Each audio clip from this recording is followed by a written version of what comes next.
Hello, Moonshines. So, I am going to be starting something interesting and something new for me, and hopefully interesting for you as well. So, growing up, I liked the book series Warriors. It was about a bunch of cats living in a forest in four different clans. I've been into writing stories since around the same time I started actually reading books, if not a bit before, which would have been in fourth or fifth grade. I'm currently in the middle of writing a story that takes inspiration from Warriors, but I'm doing my best to keep it from being a complete clone. So, this is meant to be a bit of an introduction towards the series before I start doing what I intend to do with the videos coming after this. The name of the story is Soul of a Wolf, and it is about cats living in the wild, but it is going to be, to the best of my ability, mostly, if not majority wise, different than Warriors. Some aspects will be the same or take reference because finding alternates for words or just for structure wise isn't easy. But I have done my best to make sure that it's not a clone. Like, it's not absolutely a clone of a Warrior Cats or like a fanfic leading into the original four clans. This is a passion project for me right now. So I will be writing and recording and updating as often as I can, but there may be points where I just end up having to take a mental break because of writer's block or just something isn't fleshing out the way I need it to story wise. But if you're willing to give the story a listen, I will very much appreciate it. I do know I have some trouble with knowing when to cut off somewhere in a sentence and move on to another, or grammar and things like that. For now, this will only be read on my channel. I will at some point, if you'd rather read the physical copy, it will be uploaded to my deviant art further down the line when I do have more worked out or written so that it can actually be updated steadily to DA.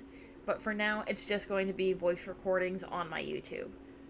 Thank you for listening to this little introduction, though. It's turned out a bit longer than I meant it to, since I wasn't meaning to drag on about it.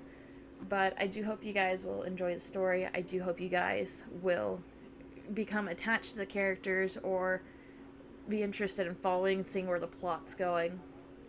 At some point, once I finish the story, I'll probably release the links to the Google Docs in which I did the writing and all the world knowledge, vocabulary, character descriptions, backstories, things like that. So that's something to look forward to down the line, but for now, it's just going to be the recordings, as I said again. But I am very excited and looking forward to putting this project out there, to doing it.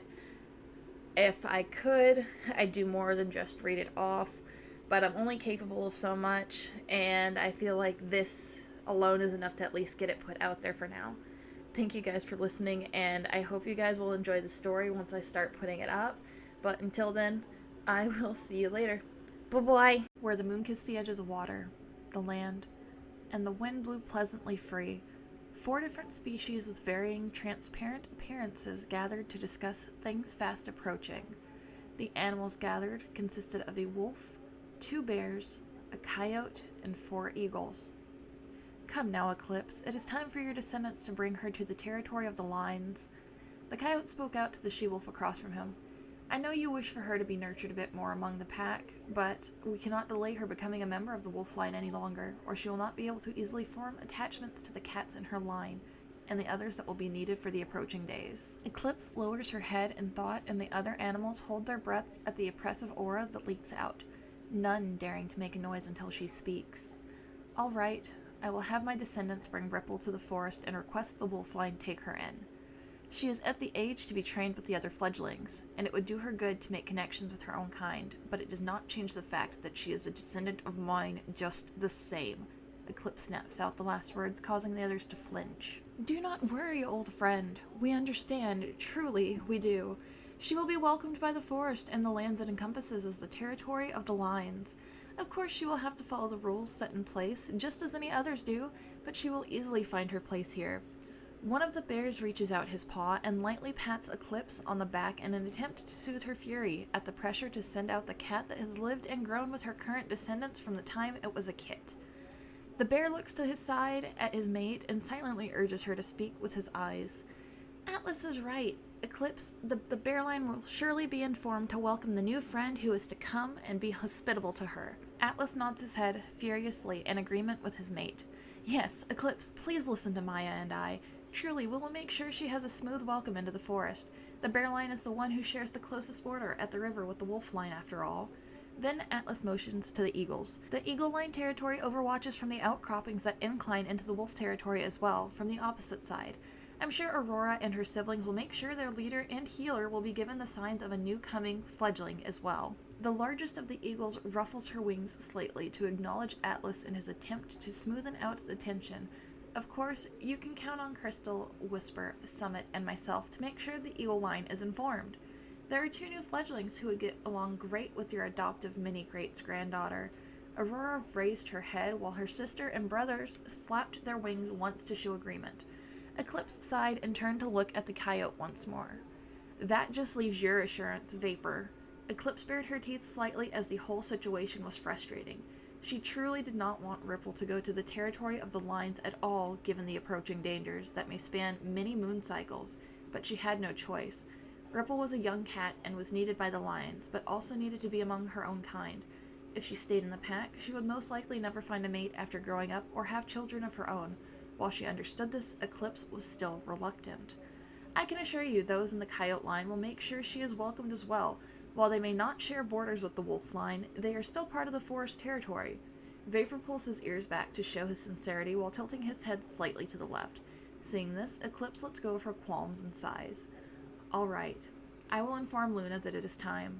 I promise you, though, Ripple's brothers will throw a huge fit once their mother informs them of this, and I'm sure Ragnar will not take it any better. She is his most precious and only daughter, after all. With that, Eclipse flicks her tail, rises to her paws, and walks off to meet her descendant in a dream to pass on the decision. After Eclipse has disappeared from sight, Maya takes a deep breath and looks at her paws. I understand their frustration and reluctance at the situation, but unless a ripple is started, change cannot occur. Luna probably realized that when they first found and named the tiny kit. Of all the pack, Luna will be the most understanding, despite her reservations and attachment to her daughter. Looking up at the sky, Maya closes her eyes before opening them shortly after and sweeping her gaze across the remaining animals.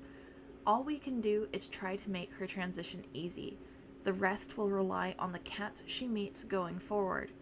We should prepare now. With a nod, the rest of the group split off to go meet the leaders and healers of their lines and inform them of the incoming Ripple.